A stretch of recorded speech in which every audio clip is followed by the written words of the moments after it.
Now we've got to talk about Ron DeSantis. Not only what Donald Trump has to say about Ron DeSantis, but some of the latest ads going back and forth regarding Ron DeSantis. We're going to make it very clear that there's a lot of drama going on, and I'll tell you, there's one group that is absolutely loving the drama that's going on, and it's Democrats. Democrats are loving that Republicans seem to be tearing each other apart for the Republican nomination. That is one thing that Democrats tend to have, is that they tend to unite around a single candidate and everybody else gets shut out. I don't personally think that's the best for the country. In fact, when I ran for governor in California, the Democrats made it extremely clear there could only be one Democratic candidate, that anybody else was solely a distraction, which I actually think is disgusting because it limits the choice amongst people in a particular election. When a party essentially coalesces around one candidate before a nominee is chosen, America loses, or a state loses. And this is how you continue to get hardline politicians who stay in office, is when essentially the union of politicians, if you will, coalesce around one candidate before you actually have a nominee chosen by the electorate. Well, then what you're getting is not the candidate that the electorate wants, the people want. You're getting the candidate that essentially the existing leaders want, either the wealthy people, the ones who control the media, or the existing politicians. So I think that's problematic. So while the Democrats are doing that well for their own sake, I think it's bad for Americans.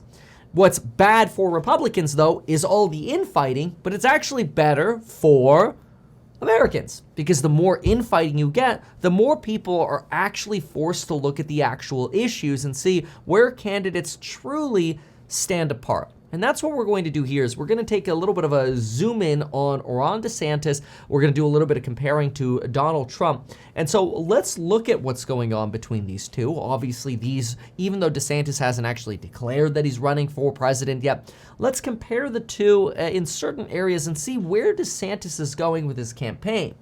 I'd like to start by saying I personally believe that Ron DeSantis has somebody in his cabinet or his office or whatever who's basically saying that Ron DeSantis has to become more and more, dare I say, and use the word extreme. Maybe some would just say loud and proud, and others would say extreme, on a daily basis to continue to stay relevant in the media.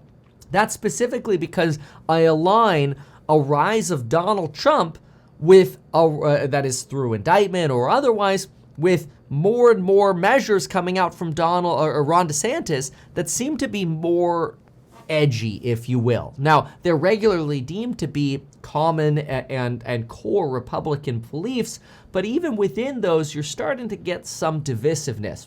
Let's break down some of these. For example, a political group aligned with Ron DeSantis, known as Never Back Down. That's the name of the group. They just launched a bunch of attack ads on Donald Trump.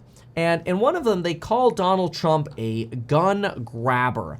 And this was a little bit of a weird title to call someone a gun grabber, but really what they're trying to suggest is that Donald Trump doesn't support your gun rights. So let's look at the ads and actually break down what's really happening in this gun grabber ad, and let's understand a little bit what Ron DeSantis is doing. So first, here's the gun grabber ad. Let's take a listen into this one and break down where these quotes are actually coming from.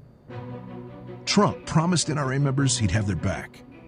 But when Second Amendment rights came under attack, Trump abandoned us and stood with liberal Democrats. Our side. You guys, half of you are so afraid of the NRA. We have to fight them every once in a while. That's okay. Some of you people are petrified of the NRA. You can't be petrified. They have great power over you people. They have less power over me. I don't need it. What do I need? That is why I have called for red flag laws. Or might take the firearms first and then go to court. I like taking... keep in mind here, they're purposefully showing Trump with Nancy Pelosi, Chuck Schumer, Michael Bloomberg, and otherwise, trying to distance Trump from gun rights. Now, we'll compare this to what Donald Trump has said recently at the NRA. Also, keep in mind that here Donald Trump is being quoted. All of this, obviously, these are clips of Donald Trump. But here Donald Trump is saying, hey, I prefer taking guns first and then going through due process later. Let's actually rewind just about 4 seconds there so you can hear that part. And then, oops, there we go. Then we'll keep going with this piece here. And then we'll respond to what's actually going on. Firearms first and then go to court. I like taking the guns early. Take the guns first, go through due process second. He and I introduced another assault weapons bill. Diane, you have some very good ideas. Diane, if you could add what you have also, and I think you can, into the bill. Yeah. Show her you're ready. See, like what I hate about political ads is they are so out of context, right? And what's frustrating about them is what you actually have here is somebody doing their job, in my opinion. Like, you're supposed to try to bring both sides together. So to take those out of context from when you're actually operating as a president, no matter what side you're on, and you're trying to take that unity out of context and suggest, oh, Trump isn't hardline enough, what you're really trying to do is you're trying to set up Ron DeSantis as Mr. Hardline. And that's exactly what he's doing with some of his recent policies. And we're going to go through some of those in just a moment. Let's keep listening to this for a moment. Can you do that? Joe, can you do that, Pat? Can you add? Yeah, if you help. Well, no, I'll help, but can you add what Amy and what Diane have? Can we add them in? We're talking about rules and regulations for purchasing. We're talking about changing an age from 18 to 21. I mean, I say that it should all be at 21. We do strong background checks. We're getting rid of the bump stocks. Trump cut and run like a coward. Trump, the gun grabber, doesn't deserve a second chance. All right, so there's a Trump the gun grabber. So what is really being attempted, or what's really happening here? So a lot of these clips are actually from 2019, after we've had some mass shootings in the summer of 2019, which obviously since then we've also had other mass shootings. Trump was actually a proponent of gun curbs. These were real discussions. Now, they were edited and cut in such a way to make it seem like this is how Donald Trump stands today, but that's not true. Donald Trump today actually is a big fan of ensuring gun rights for Americans, and he's made that clear at recent events and press conferences and the National Rifle Association. But what's interesting is, in 2019, Donald Trump made these claims that there was going to be a bipartisan gun control measure. And what happened was, from the summer to about November of 2019, right before the election, the Republican Party quietly moved to drop any reconciliation or any bipartisanship on gun control, and any kind of gun control measures in Congress were lost. This is why we regularly have this frustration when there's a mass shooting and people are like, do something other than thoughts and prayers, Congress. This is what happens. Congress, a shooting happens, Congress gets together with the president, we're going to do this. Then all of a sudden, 3-4 months go by, and then you have the president look and go, ooh, yeah, I got the 2020 election coming up. Let's take that and table it for later. And basically nothing ended up happening. So while Donald Trump was able to do the popular thing then in 2019, which was talk about gun control, nothing actually ended up coming about them. Now, just 2 days ago, Donald Trump did say that mass shootings were not a gun problem. Instead, Donald Trump called them a mental health problem, a societal problem, a cultural problem, and a spiritual problem. To some extent, he's not wrong. The problem with calling gun control or gun issues a mental health problem is that the solution is going to take a very long time. I actually ran a campaign for governor in California under the idea that we need to heavily invest in mental health. And that is, we need no 6-month waits for homeless people to get mental health care, but we need annual, instead of physicals, annual mental health checkups. Well, maybe in addition to physicals, right? We don't want to say one or the other there. We need mental health education in schools. If we have PE, why don't we have ME, right? Big fan of this. but it would take decades for that mental health to actually start flowing through and solving some of those societal problems and really the depression that you're seeing amongst basically killers, right? Mass shooters. These are depressive individuals who have some form of a problem. They could seem otherwise normal, but then all of a sudden snap. And unfortunately, mental health, education, and care is going to take a long time to solve in America, and it's likely that nothing's going to happen for quite a while. So in the meantime, you've got Donald Trump suggesting, no, we're not going to touch your guns. But then what is Ron DeSantis' approach? Well, Ron DeSantis just signed into law on April 3rd, basically constitutional carry in Florida. Now, it basically, you pretty much already had constitutional carry in Florida in practice. Not really, but you had to apply for a gun permit, a concealed carry license, which you could get as easily as you could get a fishing license in Florida. It really wasn't hard. But essentially now you have constitutional carry, where anyone can legally carry a gun without a permit if they're legally eligible for carrying that firearm. Now, this is where people are somewhat split. See, Ron DeSantis says you should have no training and no background check requirements for concealed carry. And starting July 1st, that's exactly what you're going to get in Florida. A lot of people, including Republicans, are saying this is a little too extreme, that there should be training and background check requirements for concealed carry.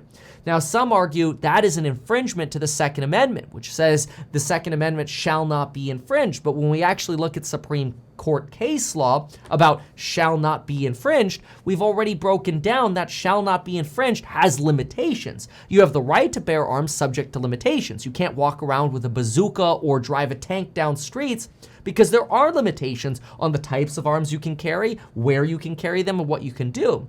And so some extend those Supreme Court limitations and say, hey, well, look, if you're a felon, you shouldn't have a gun. And just like in Florida, if you're a felon and you're not legally able to carry a gun, your right to the Second Amendment has actually been infringed. So there is a gray area there. The Second Amendment isn't black and white the way it has been interpreted by the Supreme Court today. Now, people say, well, it should be, and other people say, no, it shouldn't be. That's fine. That's where the debate is. Now, what I've seen a lot of people say who lean towards the middle, and this is where I see a lot of Democrats and Republicans agree actually, is, hey, why don't we, if people can't afford training or mental health evaluations or whatever, why doesn't the government subsidize that sort of training? And if you can afford it, then submit to training and basically show that you get trained, once a month or once every 6 months or once a year, kind of like you renew your license if you're a financial advisor or a lender or a realtor. Anybody's eligible to get a license as long as you're not a fraud, you haven't been convicted of felony fraud or whatever, you're eligible to get a license, get your license, right? So that's sort of what I'm finding more in the middle. The more in the middle argument seems to be that there should be some form of training, and through that training there can be mental health evaluations, and for those who can't afford it, there should be some kind of subsidies. Others say, hey, I shouldn't have to submit to anything, but then again, this is where we just go through the political spectrum. The point is, Ron DeSantis has chosen constitutional carry as the direction. And that is more on the further right of the spectrum. And this is where folks are saying, Ron DeSantis is potentially purposefully trying to go more extreme with each of his latest policies because he's trying to get national attention. He's trying to get national attention to help boost his campaign announcement, which eventually will come. However, because of this hard lining, Ron DeSantis is also potentially starting to lose some donors. For example, according to the Financial Times, a top Republican donor who is actually the founder of the brokerage, Interactive Brokerage, has decided that he and his friends or his associates, whatever, are going to pull back from further funding of Ron DeSantis, and instead they're going to, quote, hold their powder dry because they feel that Ron DeSantis has gone a little bit too extreme in some of his latest policies. Some of his other policies include the passing of a ban of abortions after 6 weeks of pregnancy. Now, obviously, there on one hand are a lot of individuals who say life begins at conception. Others say life begins at the heartbeat of a child. Problem is, the heartbeat of a child usually starts as early as 5 weeks, generally by about the 6th week after conception. And this is why Ron DeSantis signed a bill into law just on Thursday that bans abortions after 6 weeks of pregnancy. Now, this law is still going to be contingent on how the Florida Supreme Court evaluates challenges to the current 15-week ban on abortions, but this 6-week ban on abortions, depending on how that Supreme Court challenge goes, removes Florida's essential safe haven status of people wanting abortions. People used to go to Florida for abortions. That might change now with this new 6-week rule. The problem with 6 weeks, say some on the left, actually many on the left, is that first of all, it removes a woman's right to choose. We know that, pro-life versus pro-choice. That's the obvious one. But a more in the middle approach here is that individuals on the left say, hold on a second, what if a woman doesn't know they're pregnant yet?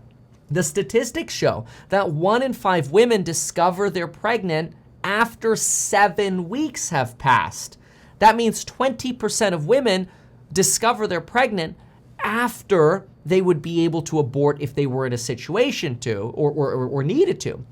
Studies have also shown that women who are single and end up pregnant, whether it's on accident or however, condom breaks, contraceptives don't work, whatever, single women who end up having a child in their youth or as a single person when they were denied the right to abortion, 20 to 30 years later were found to have lower financial standards, or in other words, lower net worth in the future and lower credit scores in the future. So there are arguments that are made that suggest, hey, a woman who is denied the right to choose early in her pregnancy ends up substantially worse off in their own livelihoods or career if they're denied an abortion.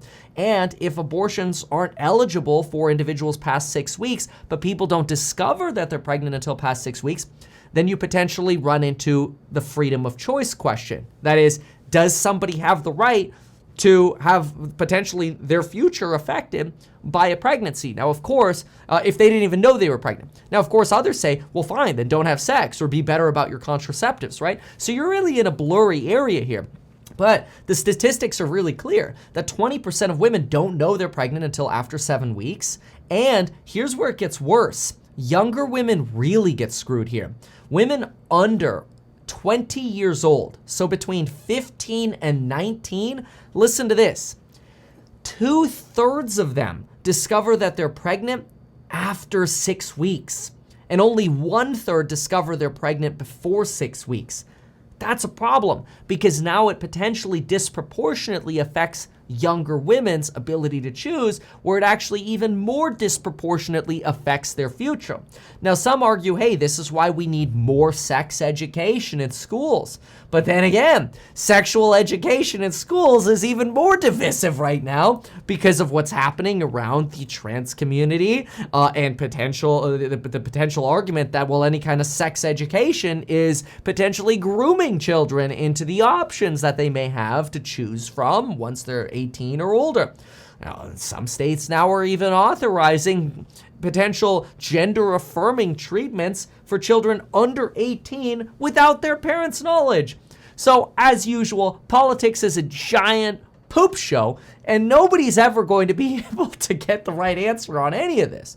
But the point is, once again, if there's the middle and there's the left, Ron DeSantis is leaning more towards the right here as a way to elevate his national candidacy, right? Leaning more towards the right on guns and leaning more towards the right on traditional conservative values, such as essentially banning abortions in past 6 weeks.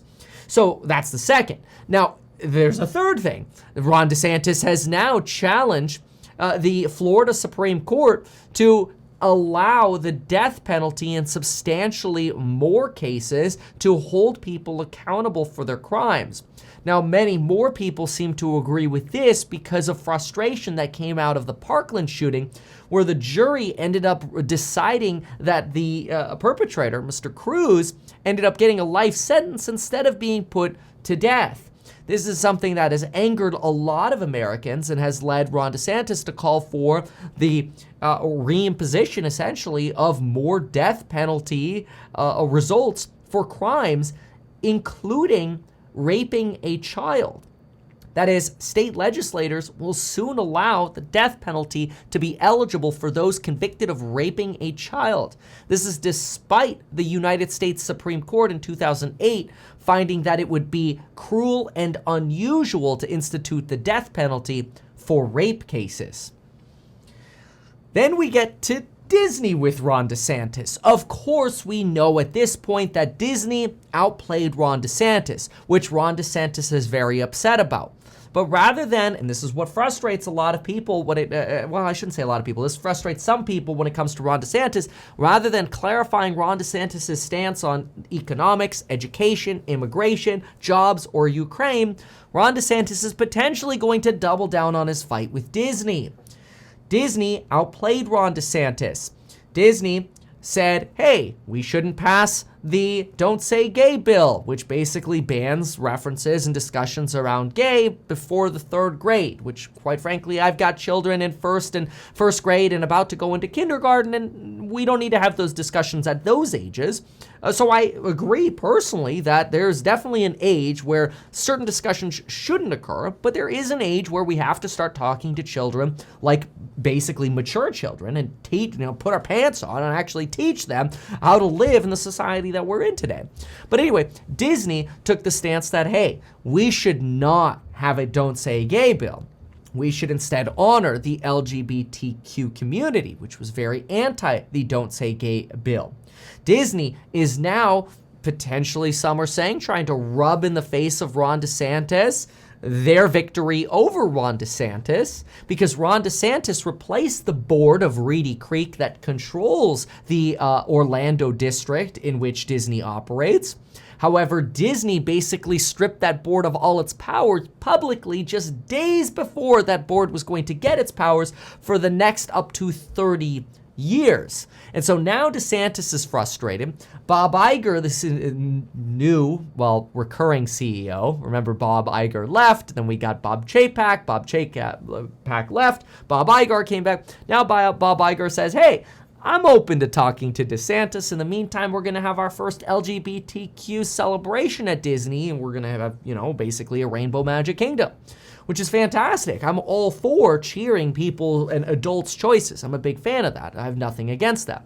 But what's interesting is while Bob Iger is introducing these celebrations and suggesting he's open to talking to Ron DeSantis, there are arguments being made and reports being made that Ron DeSantis today and over the next few days and weeks is going to send in investigators and building permit enthusiasts or building permit inspectors and others to investigate Disney, to basically try to tighten the bolts on Disney even more and continue this war against Disney. And again, this is leading a lot of people to wonder, hey, we thought Ron DeSantis was potentially going to be a moderate Republican candidate, when the reality is what we're getting a candidate who's super far on the right when it comes to guns, further on the right when it comes to abortions, although not all the way right, because otherwise you'd be at no abortions at all, which we've seen some states do. You have this death penalty case, which is more conservative. And then you have this argument, however, is also agreed upon with many people on the left. And then you have sort of this reactivation of this Disney dispute. So a lot of people are scratching their heads going, man, DeSantis, we know you're going to run for president, but potentially you're starting to alienate more people. And instead of talking about real national issues, you're picking fights maybe where you shouldn't be picking fights, especially continuing these fights with Disney.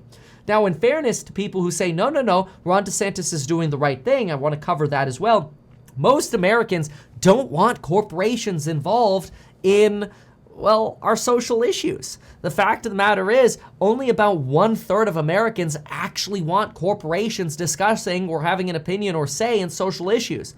That is, 2/3 of Americans say, get the hell out of social issues when it comes to corporations. So most people are not a big fan, or most Americans at least, are not a big fan of corporations getting involved in social issues. So you have a lot of people on both sides here for when it comes to Ron DeSantis. Now, look, I tried to cover Ron DeSantis here as clearly as possible. Now I'm going to give you my opinion, and I always try to separate what I'm presenting from my opinions. So I'm going to give my opinions here. I think that initially, I've held this belief that Ron DeSantis could potentially be a good option for Republicans, and I want to see him on the debate stage. I want to see him have the opportunity to make his case as to why he should be a leading candidate, potentially for president of the United States. I have to say, I'm frustrated by the continued chase after Disney when we have substantially larger issues to worry about. I'm a much bigger fan of focusing on education, which I will give Ron DeSantis credit for. Ron DeSantis has signed a bill into law forcing financial education in high schools as a condition of graduation. That's something that I ran on for governor in California 2 years ago. So I'm a big fan of that. And so I'm grateful for that. But I want to see more of that, more on the economy, education, jobs, Ukraine, China, the dollar, oil, the Middle East. More of that and less of the petty back and forth with Disney. Now, some of the items, such as gun rights, I think I've kind of already included some of my opinions on that. I personally am a big fan of some kind of training requirements. That's what I ran for governor on in California, that, hey, everybody should be able to legally own and carry a firearm. There should be some kind of regular training programs for those folks, kind of just like when you have a regular, once a year checkup that you're still okay to be a licensed lender or licensed financial advisor or whatever you have a license for. And if you can't afford it, there should be subsidies for that, right? And in those instances, there could be opportunities to evaluate somebody's mental state as well, because you have trainers who are then able to essentially check in with people, along with, of course, investing in mental health education. So I'm a big fan of the Second Amendment, just like I'm a big fan of people becoming white-collar professionals or CPAs or licensed financial advisors. Like, you should be able to do that. Big fan of that. California, I think, is absolutely ludicrous in that California will suggest, oh yeah, we'll let you carry a gun everywhere except libraries, schools, post offices, stores, parties, public events, other people's. In other words, you can have a gun, but you can't have a gun. It's like, California's broken, okay? I'm not here to defend California. California's super broken. But when it comes to my opinion of DeSantis, I'm a big fan of encouraging, hey, if he could be more of that moderate Republican, even though he's not going to get the extreme headlines, I think more Americans are likely to associate with DeSantis than be fed up with DeSantis. And I think this walk away from the founder of Interactive Brokers as a donor, along with his community as donors of Ron DeSantis, is really the result of some of the extreme pushing that Ron DeSantis has been up to, some of it going potentially a little too far and away from the real issues facing our nation, whether it's the debt, the dollar, the Middle East, or otherwise. We'll see.